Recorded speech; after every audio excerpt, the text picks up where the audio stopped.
and welcome back, everyone. Thanks for joining us again. This is the very last Ask the Trainer of this year. Don't worry, we'll be carrying them on next year. And so we thought we'd do a special edition and ask some of our bestest friends to come and join us. So we're absolutely delighted for us to be joined by Victoria and Christine from Adobe. Hey there. Hello. And if you don't know, Victoria is the Senior Product Manager of Motion Graphics and Visual Effects at Adobe, and Christine is the Senior Product Manager for After Effects. So as you may well know, we make many tools for After Effects, so we talk to each other fairly regularly. So this is good to be able to chat in public as well. And also we wanted to talk about some really interesting things that have happened recently in Adobe land. Especially the multi-frame rendering, but we'll talk more about that in a second, because I just have to say as well, hi to Michael and Harry from Maxon. Harry's product manager for Universe and all-round expert of many of the tools. And Michael, you might recognize from VFX and Chill every Friday. Hey guys. And hi to Glenn and to Tim on the chat as well. And that's the other thing, if you're a regular joiner, you'll know that you can ask questions as we go along, so put those in that little text area in that interface. And here's the usual housekeeping. In case this is the first time you're joining us, where you can join us from learn all about lots of other webinars. If you go to the Maxon site and go under news, you can see these events, and we have lots of things going on. Here's the one we're doing at the moment this week, Ask the Trainer. But tomorrow there's another instance of the VFX and Chill show where Ashley and Zeth jump into After Effects as well. Again, it's an After Effects week, isn't it? Every week is an After Effects week.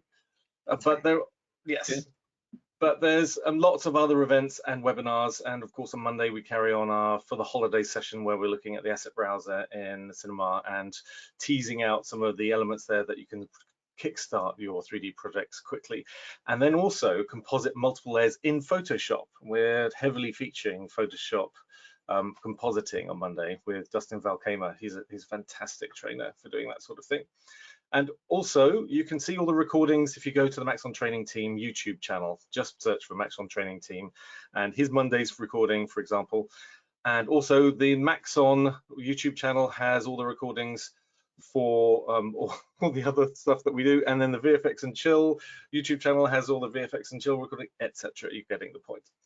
Great. And one other quick little thing is that what we wanted to do is just to say thank you for attending with us on all these webinars this year. So if you go to the super secret link, and here's the spoiler alert, it's actually in the PDF, which is in the download section of the webinar software here. But we'll post it in the chat too. Here it is, the Ask the Trainer merch link. Sorry, here's down the bottom here. Hang on, there we go.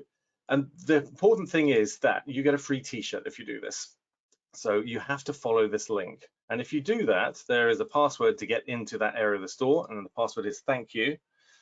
And that means that you can then get to choose one of these shirts, maybe even a non-blue Red Giant shirt if you so desire, which seems a bit odd to wear one of those, doesn't it? But there we go. But one of the main themes we wanted to talk about today, hi to Greg and Kent, by the way, for saying hi on the chat. One of the main things we want to talk about is, here we go, preview and render with multi-frame rendering. I found this link yesterday, which I thought was really useful. So it's I don't want to steal your thunder, everyone, but I just thought that was a great way of explaining how those elements work, and also some of the timings and the tests that you've done. So, but anyway, there we go. I think that's the fastest I've ever done the pre-ramble. But welcome everyone. That's and a of lot. course, yes. So let's make a start. Just in case you didn't know, what is multi-frame rendering? So if only there was an expert on the panel that could help us out. So Victoria, you're in charge of this at Adobe, aren't you? Yeah, and we actually have another product manager on the team, Katie, who's not here today. So there's now 3 of us, which is awesome. But she's also done a ton of work on multi-frame rendering. This has been in the works for many years at this point. And it's been the #1 feature request since before I started at Adobe, and that was 6 years ago. So this is a long time coming, and it's basically a re-architecture of the app to use all your cores in all circumstances. It's truly multi-threaded. There's people who said, oh, it's back. The thing that After Effects used to do was spin up whole copies of After Effects for each core. And that's not actually that efficient. And so what you're going to see here is much more efficient. You're going to get better speed. And it's also able to scale and do things like multi-frame render preview, preview in the background with cache frames when idle, as well as anywhere you export in After Effects, you're going to see up to 4 times faster speedups. And on some high-end systems and certain projects, we've seen even well above that. We've been working with hardware partners to really document what kind of performance you can expect from the hardware that you have, as well as hundreds of users have sent us their results on their machines. So this is really something that the community has helped us prove out, and we said we're not going to ship this until it's really faster, and it is. I've been playing with it for a while now, and it is really interesting. I especially liked, we were talking about this before, at least I was saying how much things I liked about it was the visual feedback, was the ability to turn on the render when idle, and also to see in the column in the composition panel what is going to be taking more resources out of your project. So it's very well thought through. We thought we might show a few things as well, because that's always useful, isn't it? That's what they say. Tell, don't show, isn't it? Something like that. And also, we wanted to investigate and show you what our experience was like with some of the Red Giant tools as well. So they, do you want me to volunteer you, Harry, to show a couple of things, or Victoria, did you want to jump in first if you had something you wanted to generally show? I want to see your stuff. Okay. Well, as we were talking before the start here, speed is definitely a challenging thing to show, but we can pull up a few plugins that were, I think, largely benefited from this, and maybe I can even wing it and turn it on and off. That's an option, right? I know I'm not sharing yet. Let me make you presenter. Here we go. Okay, show my screen.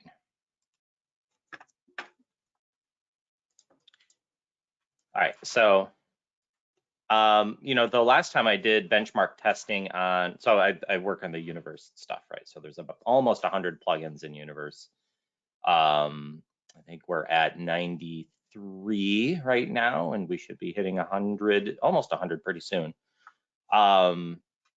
So recently, Universe went through its own set of upgrades, and this all timed right at the same time as MFR. So it was a long year. It's been a long year of catching up with migrating the OpenGL engine to a more modernized engine. So the Mac version is running on Metal, and the Windows version here is running is CUDA based.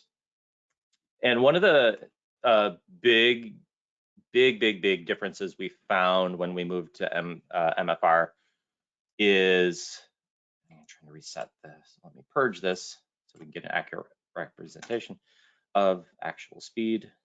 Okay, yeah, so 139 milliseconds or so. What we noticed was plugins that altered time, not in like a Doctor Who kind of way, but like when we're parked on a certain frame and we need to modify the frame rate or jump around in time, like Hollow Matrix does some time glitching and stuff like that. These were heavily CPU dependent, even though all of the actual visual processing happens on the GPU. All the pixels that you see are processed on the GPU, but there was still some back and forth. I mean, there still is, but there was a lot more back and forth between the CPU and GPU. Well, it's still there. It's just that now it can multi-thread that process. So I brought up my benchmarking here. So in the case of a plugin like this with Retrograde, which defaults to 18 frames per second to get that sort of older camera kind of look. We'll switch multi-frame back on. So we saw some early times here that were okay. Yeah, this is, and I think it spoke to some folks at that were trying to benchmark this stuff as well. As great as this rendering is to make everything faster, it makes benchmarking very difficult because it's always pre-rendering things for you. So with time-based stuff like this, we saw, at least on macOS, we saw a jump of 500% in speed.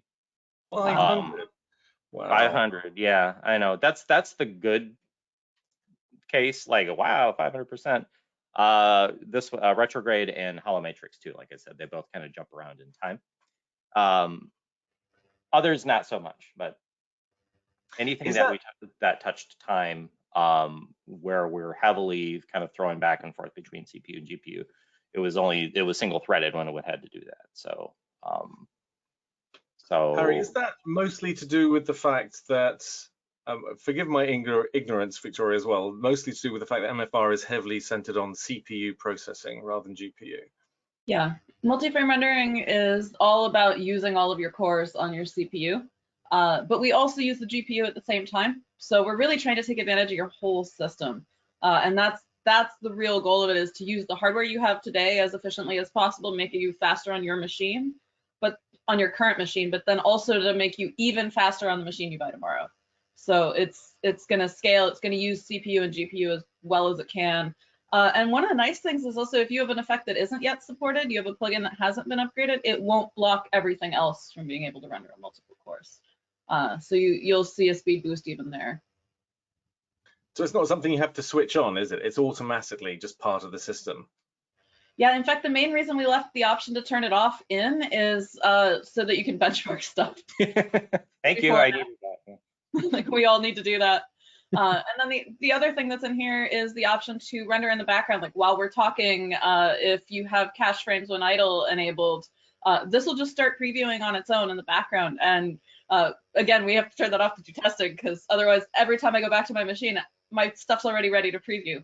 I go write an email, I come back, and my cache bar is green. So it's just After Effects running while you're doing other stuff. It's trying to take advantage of your system resources when they're available. I ran into that a couple of times. I'm like, there's no way this is 4,000 times faster. And then it slowly occurred to me that it had pre-rendered everything and was just pulling it out of cache. Harry, since you're showing your screen, would you mind going to the composition menu and just showing you where that setting is, where you can turn on the processing while idle, or this one, the render time. Oh, render while idle. Oh, The composition menu at the top, right, under preview. Oh, okay, yeah, composition. Under preview.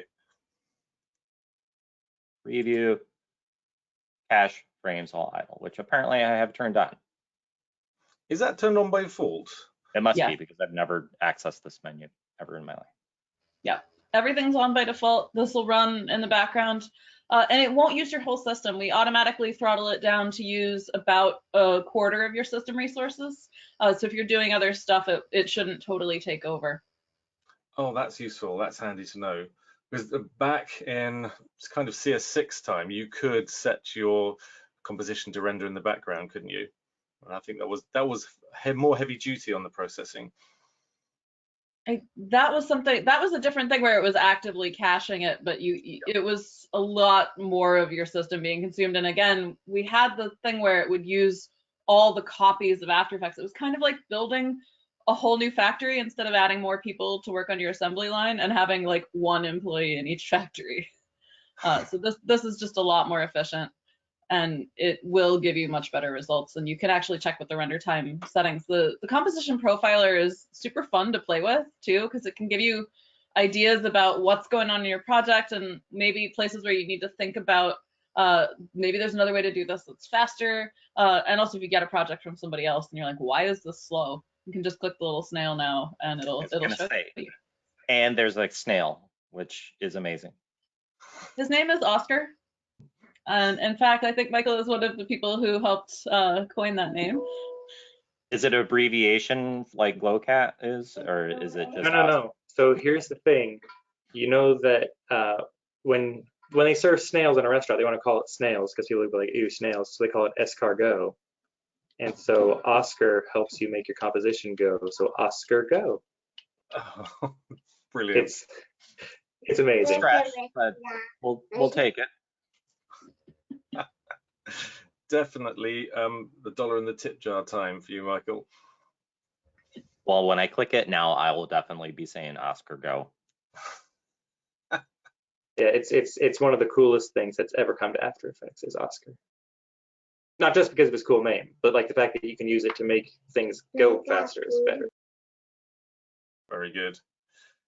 The one quick question we've had, Victoria, is if you turn on this processing and idle and you're in one composition, you have multiple compositions loaded, it's just the current composition, isn't it?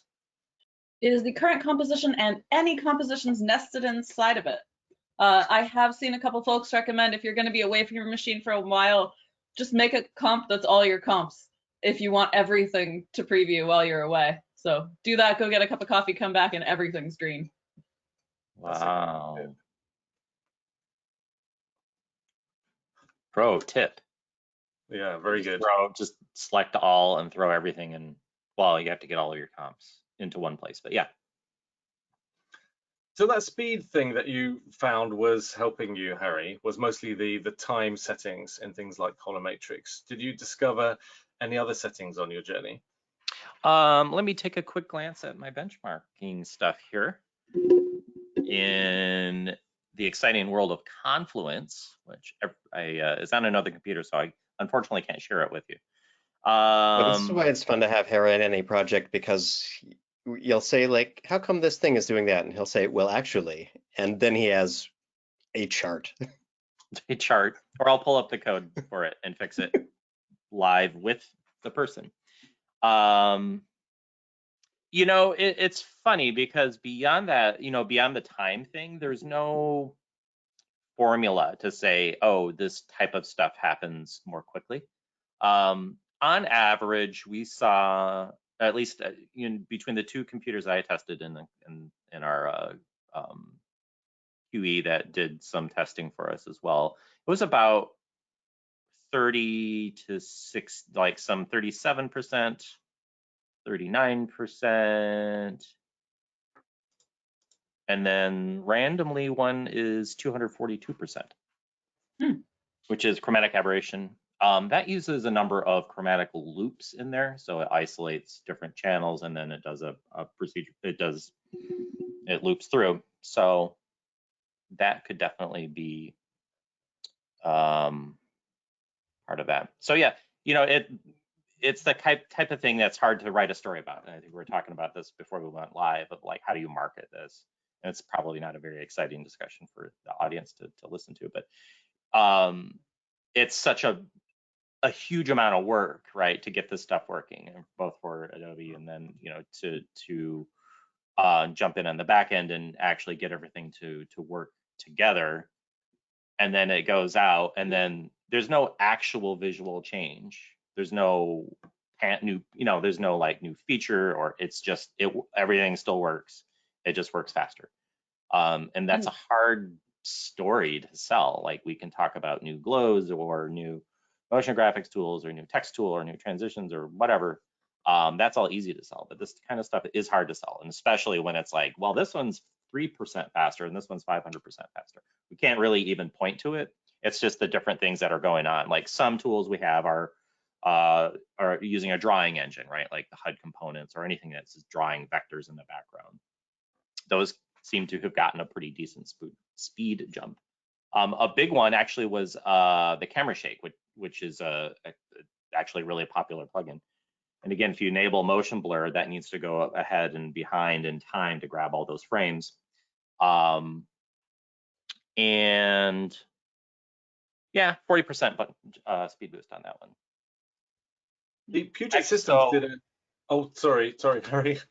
Well, I was going to say, and before, if you turn the quality of camera shake up, like all the way, it just really, it didn't, you couldn't, right? It was just like, okay, no, just leave it on medium, because high was just going to kill your computer. So even though we're not seeing massive speed boosts like 300% or whatever with the motion blur and camera shake, it actually leaves the option to run higher quality motion blur. It's the classic answer. It's the classic training answer, isn't it? It depends. Mhm. And I saw a great article from Puget Systems about, I just posted this in the chat, about, they wrote this a few weeks ago, and they're talking about choosing hardware, and they ran some tests, and that was a great kind of way to look at it, I was thinking, and from their general benchmarks, which they were very positive about it. And I've got a side question as well for you, Victoria, about this, because Glenn has asked,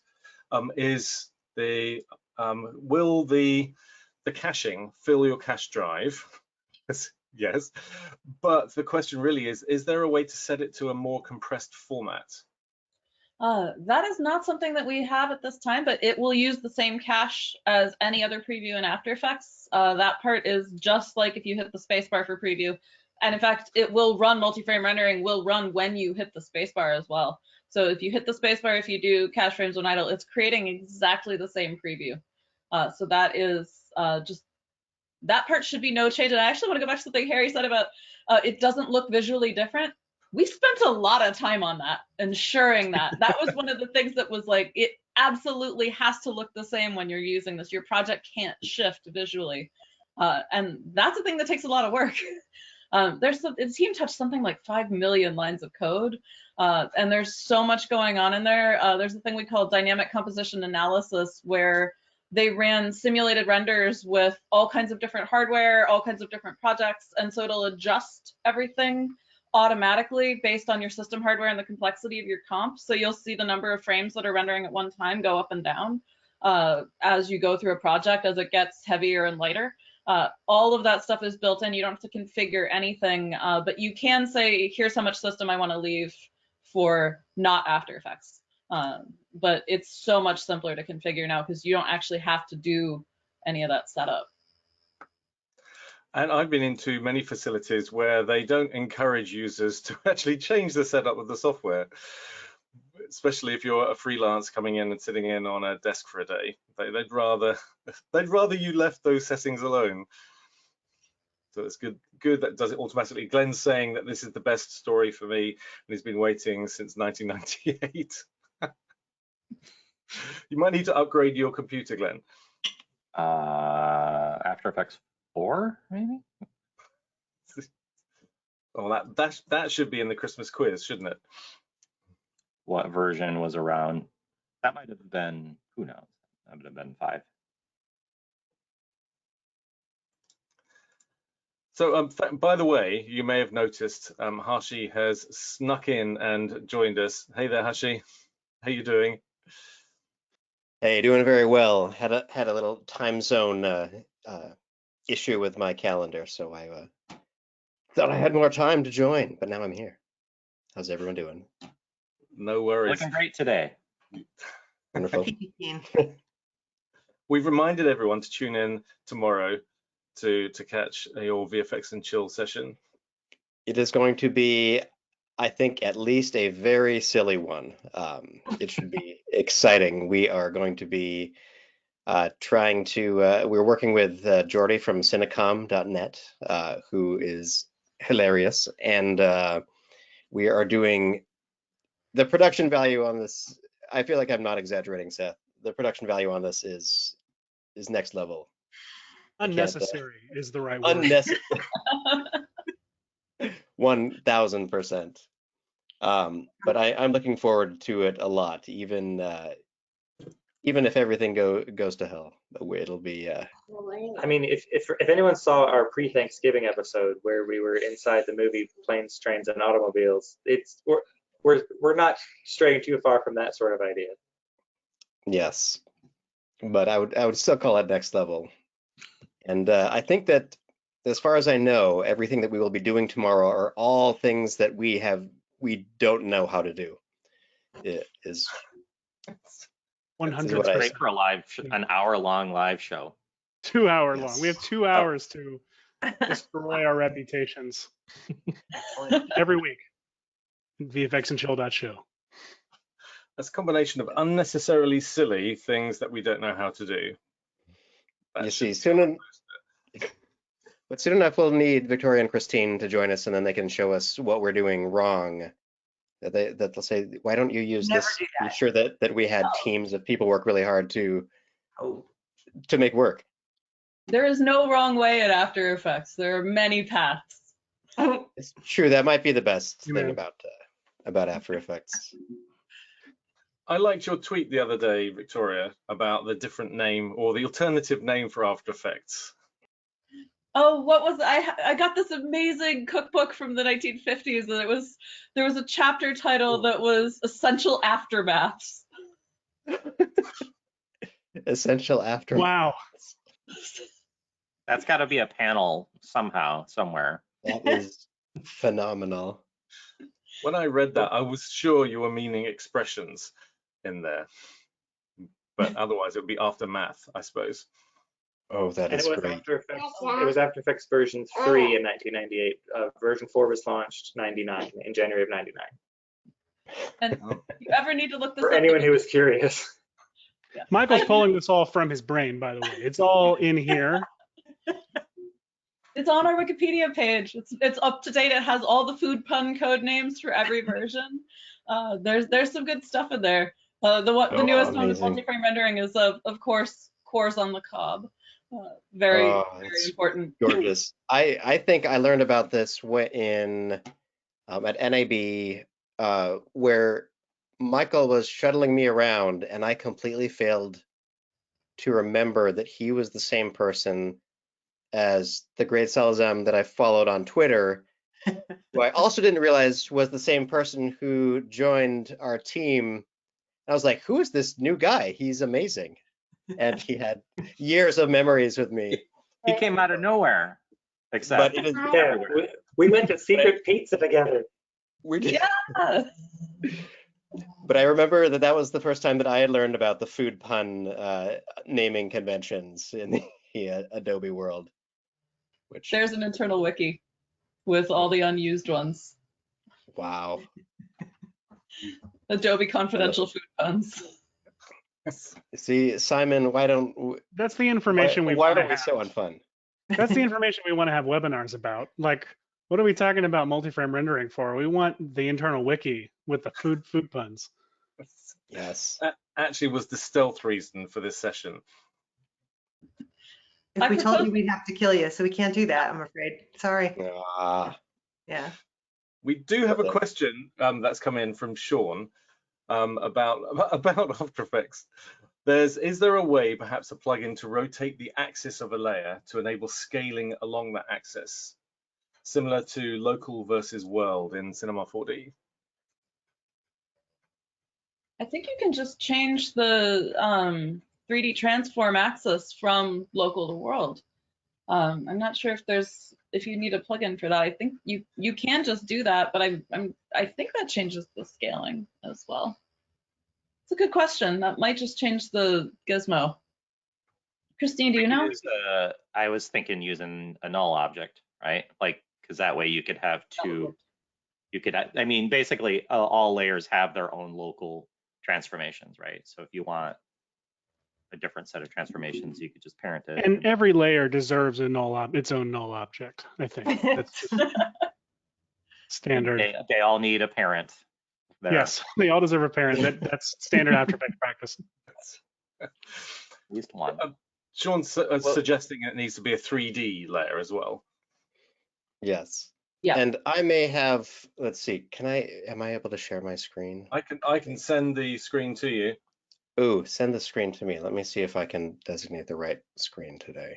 Okay, make you a presenter. He's got a green screen. Can we put him anywhere fun? No. Let me see, and show my screen one, okay. Did that share it? Am I sharing? Yes. Yeah. Yep. I didn't know about this feature until it was tweeted about last night, but the extended viewport is crazy. So you have enable it to have a. So what do we do? Is it that I click on the draft 3D and turn on the extended viewport, or can I have that in either? It's currently draft 3D only. Christine, you want to take that one? This is incredible. Sorry. It is draft So- 3D only. You can do what you've, I'm trying to look at what you've got set up here. That's really creepy. Sorry. So it's the idea that, yeah, my comp is right here, which is amazing. But my 3D layers, if I have extended viewport on, Mhm. will show me past, so I have a lot more freedom trying to figure out how to frame up shots. And look at that, look at the ground. It's so Look at that. wonderful. This is so beautiful. As someone who like lives and dies in 2.5D, I am so tremendously excited about this implementation. New to beta last week. And whoops. Yeah. So wonderful. Anyway, that was all. I wanted to say I was very, very jazzed about this. Oh, that's good. Yeah, But yes, I mean, it seems. Yeah, and it seems that there's like a ton of features that have been coming out in After Effects lately that I know must have been getting worked on for years, but like it just seems like there's piling on more and more stuff just in the past year that is like laser focused on all of users, like the multi-frame rendering, the speculative rendering, the composition profiler, and now the new properties panel. It's all stuff that is like workflow boosters for pretty much everybody who uses After Effects, whether you're doing 2D character animation, whether you're doing visual effects. Like this is stuff that's useful for everyone. So what's the secret one that you're most excited about? I think that list of the food names. I think The list of food names is my favorite part of After Effects. I think. I'm pretty excited and about the properties panel. really excited about But that's properties. not secret anymore. We can Exactly. I was gonna say. I can talk about that. I mean, all you want. the properties panel just came out yesterday, and people are already raving about it. Like anyone who uses shape layers is like, this is finally the thing. Well, and this is just the introduction of it. So we only have some, basic shape controls in there and the layer transforms, but obviously we'll be adding more and more things in there. So it's very fun to finally get that out and have people start playing with it and give us feedback. Should we get the quick summary of what it is for anybody that might? Shall I send the screen to you as well, Christine? Yeah. Okay. Cool. I'm sure there's a better way of saying send the screen to you. Okay. I'm just giving you the power. I'll give you the power. There we go. I just and just before, since Michael brought this up earlier, I'm really proud of this comp. I think it's beautiful and it's top composition here and top design. Or it might be that if I spent a whole lot of time designing things, I wouldn't have time to be working on After Effects. So this is just a basic comp to show off features such as what Hashi just showed, our awesome extended viewport in that draft 3D, but we're here to talk about properties panel. So let's say at the moment, if I wanted to go into this beautiful comp and change out the colors on any of these shapes, it's often this big list of things to twirl down through, right? And if I wanted something that has a whole bunch of shapes combined, like this rectangle up here, I've got a bunch of rectangles within it, and I want to change just that middle one, I've got to go down through my timeline and find that layer, find which shape it was. If that was, open up my fill, now I can actually change some values for it.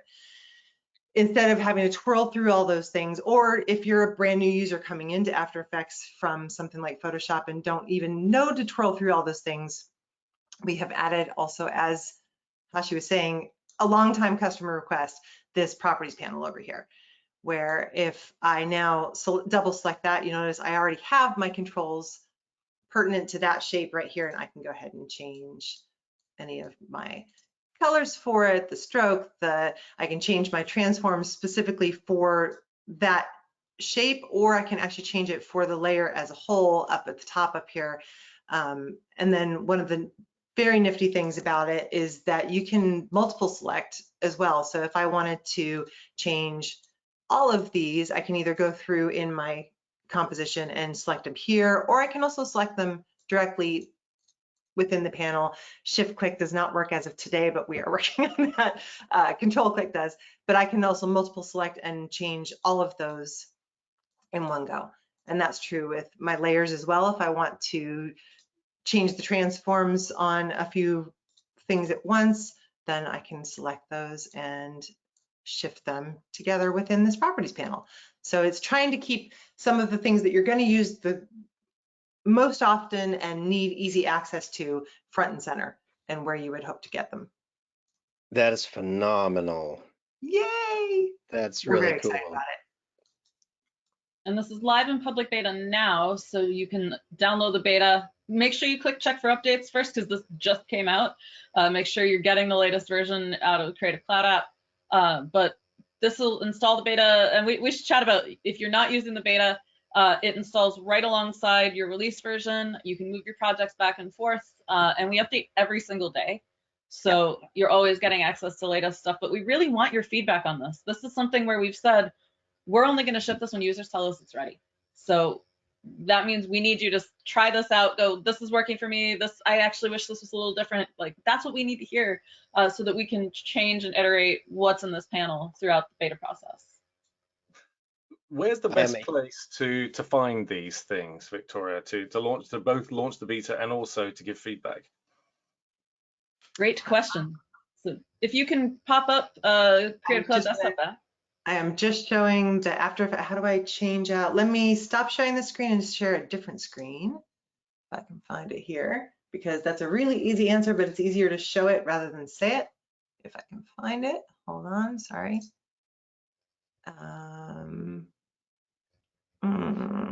Oh, okay, I see. If I move this to there and then change this to, there we go. Can you see my Creative Cloud app? Great. Yes. So everybody's got this. If you've launched After Effects, you've got your Creative Cloud app. Right here in that app, you've got a section for beta apps. So you can go right there to load your After Effects beta. It also will show you if you have come in and you haven't installed it yet or it's been updated. It will show right there at the beginning when you launch the app as an update that's available, or you can go under updates and click check for updates to see what is, let's see if there's a new one. There's not a new one because we just put it up last night, but we do actually load a new beta every day. And as Victoria said, very stable, can run alongside your current one. So you're not going to have to affect any of your projects or be concerned that you are in trouble in the middle of a production. So that's pretty great and really gives you a chance to play. And we know that like when MFR was out there, it was stable enough that we actually had a number of customers building and using it for production instead of the live one, just because they were getting that speed boost and didn't want to leave it. So don't be afraid of the beta. It's not Seriously, scary. don't. Like I've been working as a user of After Effects for way before I was working for Maxon, and I still do freelance work in After Effects and Cinema 4D now, and I've been using the beta in production for a long time. The security is knowing that if for some reason something isn't working in the beta, you can just open it up in the shipping app, the same project file. So you can work and work and work, and if you happen to hit something that isn't working, you just jump in the same project file in the shipping version and it's fine. Like it's seriously, do not be afraid of the beta. It's right there. Use it. Yay. And if you hit something that's not working, please tell us. Exactly. That's how we fix and things. And sometimes with the beta, we can fix it the next day. That's actually happened a bunch of times. People have told us they found a bug and we've been able to fix it immediately and get a new version into their hands in a matter of hours. Yeah. And the whole point of us getting these out here is so that we can make it as stable as it can be before release. So let us know, give us that feedback. We've got this forum that you can get to, actually just right back in the program. There's this flask if you're using the beta up in the top up here. You click up there and it will tell you what features are new.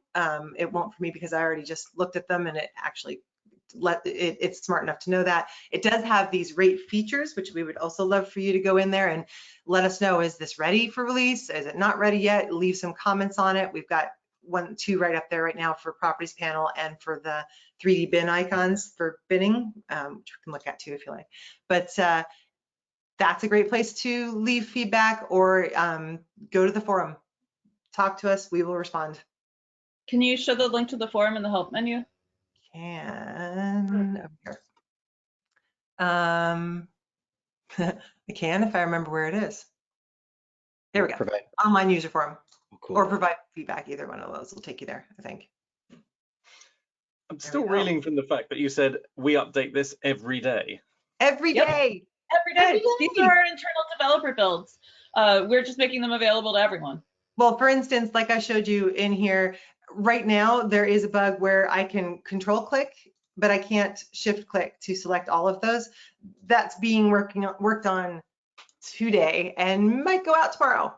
So, you know, that's what's so great about these daily builds is we are listening and we are on top of stuff to try and get it out there as fast as we can to respond. That's so cool. And when like, I can't remember if Content Aware Fill for video was part of the beta, but I know RotoBrush 2 came out, and like ever since then, I've just been addicted to being able to jump ahead of people if there's something way easier to do. Like jump ahead. It's really cool. You can live in the feel future. like you're cutting in line, and yeah. It's pretty sweet. Don't be afraid of the beta, and you can Don't. live in the future. I always was. I never would use it. And I think most people, when they're doing production work, they're not going to use it because they're afraid it's going to mess up your project that you're, you know, with good reason. That it's traditionally been the case, but this is a pretty different beta in terms of how that works. So don't be afraid of it. Jump in. It's interesting also, as you've been saying, how you can then have those installed side by side, and the same project, as Michael was saying, the same projects open up, and so you just like carry them on. That's a key thing, I think. Well, and the fact that it doesn't mess up your shipping install either. Like you can have a bunch of different versions of After Effects installed on the same machine, including the public beta, and they don't interfere with each other at all. Beta's kind of its own little world too, because you can also have a beta Premiere Pro and beta Media Encoder, and they'll all talk to each other. It's beta to beta versus release to release for things like Dynamic Link. So you don't have to worry even about breaking that ecosystem. They'll all stick together on the beta side or the release side. Oh, and on the mention of Media Encoder, I saw somebody mention in the questions earlier, somebody was asking if multi-frame rendering works with Media Encoder. Yes, it does. It will use your settings from After Effects. You will see exactly the same render performance on both sides, whether you render in the render queue or in Media Encoder. Is that new? I seem to remember hearing that Media Encoder hadn't been MFR enabled, at least on launch, or did I hear that incorrectly? Since it's part of the launch, the thing that's still in beta that's not part of the launch is multi-frame rendering for Mogerts and Dynamic Link and Premiere Pro. Okay. So that's in beta, and you can try that now today. But Media Encoder is part of the release. Greg is asking what seemed like a flippant question, but actually probably isn't, even if your machine is 4 years old question. Oh, my machine is much older than 4 years. My workstation, I've got a laptop that's got, you know, modern GPU and stuff, but my desktop workstation is more than 4 years old, and all of this I actually still use on it. I've actually got something playing on my screen right now that I could show off that I used MFR on. Yes, please. If I can show the right screen. Let me give you the power. I'll take the power. Like it's mine to give. Which screen is it showing right now? Let's see. This is the beautiful green, sparkly, glowy screen. Right. So this is a thing I made to demonstrate using chromatic displacement on top of particular to get some really cool looks. And this rendered in 3 minutes 15 with no MFR, and 2 minutes 15 with MFR on. So that's a pretty hefty speed boost on this old machine, because it's got a bunch of cores in it, and MFR is like cores, gimme, gimme, gimme, gimme. So long as you've got the system resources, it'll take it. But like to chop that much time off the render is great. So you know, if you're working on something more complex or longer, because this is a very short, you know, just very short clip, but imagine this is like some concert visual that needs to go for like 5 minutes instead of the 10 seconds that it does. Like the amount of time saved just trying to get renders out the door, or even previewing, because the MFR works on preview too. Like iterating is just so much faster with MFR. And the Actually thing taking really away people's coffee breaks is what we're doing. Yeah. No more. Oh yeah, rendering. I'm rendering, so I get to go have free time. There's a lot less free time now. That's true. I'm working more and I have less free time because the render is faster. How dare you? You're welcome. Screensaver. You used to be able to get a screensaver that give you all flavors of different programs that needed to render, It just look like they're rendering. and then put it on your screen and then go and have a coffee. That's true. Don't think that was flying toaster. We do have a question about the little, is it a yellow triangle with the exclamation mark, in case your plugins say, hey, this hasn't been made officially available yet for multi-flavored rendering. What did you call it, Harry? It was the triangle. We called it the shaming flag. Yeah, it is to specifically call out, like, if Victoria was saying earlier, like, it doesn't break anything specifically. I mean, it's not a catastrophic failure if something isn't written to work with MFR, but it will be called out by Adobe After Effects to say that this is bottlenecking your pipeline. So yes, you get an alert if something isn't. Fortunately, aside from a couple stragglers that were very, very complicated, like Denoiser, and there might be another one. Well, Denoiser just got an update last week. Oh, that's right. VFX, yeah, it just had a push. So actually, that's now but anyway, supports it. Capcode and Magic Bullet and Universe and pretty much everything in VFX, if not everything, is all MFR enabled. So update your plugins if you haven't.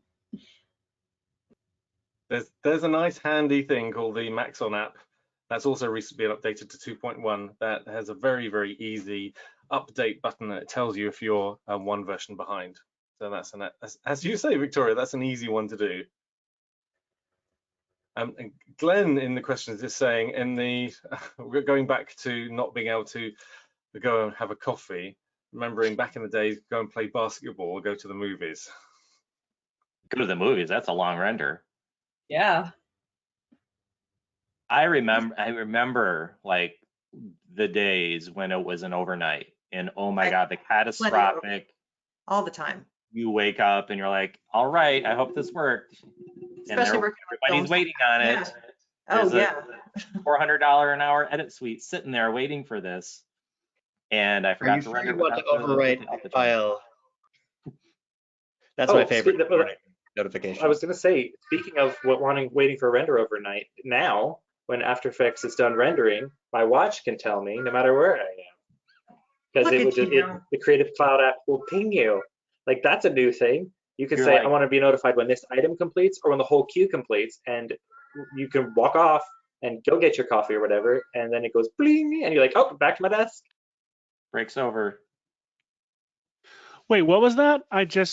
What was that? You can have your Creative Cloud app on your phone or your smartwatch notify you when a render is done, so you can walk away. How long have you been able to do this? Yeah, right. That came out of months. Update. Yeah. Render notifications. Yeah. Well, you'd be able to like re-queue it in the render queue from your watch. That would be okay. Unacceptable that I'm just finding out about this. But how will your kids get their allowance money now? It's right down in the bottom right of your render queue. There's a little tick box to say notify when queue completes. And if you really want to notify of specific item numbers, you can click on the hamburger menu at the top of the render queue tab and add the column of notify, and you can take specific render items that you want to be notified about if you don't want the whole queue, but just one or two specific project compositions. Michael, you need to stop talking or Adobe's going to poach you from us and we're never going to see you. I was just going to say what Michael said. Thank you. I just love it. The features are so handy. Like I just get so excited about stuff like that. It's like actually useful. Because I remember when CS6, when Ray Trace 3D was announced, I was like, why? Like I'm never gonna use this. Like, don't give me this. Like, it was touted like this big huge feature of CS6. Like, I don't care. But now there's like, y'all are putting out so much stuff that's like actually useful. The notifications are fun because I forget I have them enabled by default, and then I'll go set something to render and be in a meeting and be like, why is my watch buzzing? And then, oh, it's After Effects texting me. Come back to me. It's become self-aware. Yeah. It's sentient. Yeah, but it's super easy to set up. All you have to do is install the Creative Cloud app and log in, and then it'll just work. That's all you got to do. And it'll text you other stuff too. Libraries, notifications. But I think Michael made a really good point there too, that I think we're very proud of on the After Effects team, is that there is a lot of talking with customers, research with customers, a lot of thought of put out there of what's actually going to make an impact in your day-to-day working with it, and making sure that that's high on our priority list. So I'm glad that that's being noticed. That's cool. I mean, that's really the focus of everything we're doing, is like, how can we save you time and give you more time for the fun part of the job and not the tedious, repetitive stuff we're sitting around waiting. We're trying to get rid of all the bumps in the road like that. And a lot of those things have really broad applications for a lot of different people with different workflows. Absolutely. We had a question in from Orkan about After Effects. So this is one for you, Victoria. How much RAM does After Effects require typically per CPU core? As much as possible. Just give After Effects all the RAM. It'll take everything it can. It varies. It depends on your project. This is one of those things where we're going to tune the rendering based on what's going on in your project and the system resources that you have. But in general, the more RAM, the better. We have some nice new, actually on this note, you mentioned the Puget Systems folks earlier. They put together a fantastic thing with like their recommended system specs for different kinds of After Effects workflows. HP also has a really nice guide that even is like, what kind of a motion designer are you? What kind of a VFX artist are you? And they will give you recommended system specs for you and your workflows. So there's a ton of information out there now with really detailed guides as to what the right fit is for different workflows. I had that up as a thing I was going to show. So I'm going to show my screen here. This is that Puget Systems article that you mentioned that I was reading. And you're right, it's great. It's a great recommender and also a test on those particular timings that they've got. And also, this is Christine's article that she was talking about for the properties panel. There's some nice stuff, some great comments in this article, and also on our questions panel about those properties, and also a lot of joy about the notifications.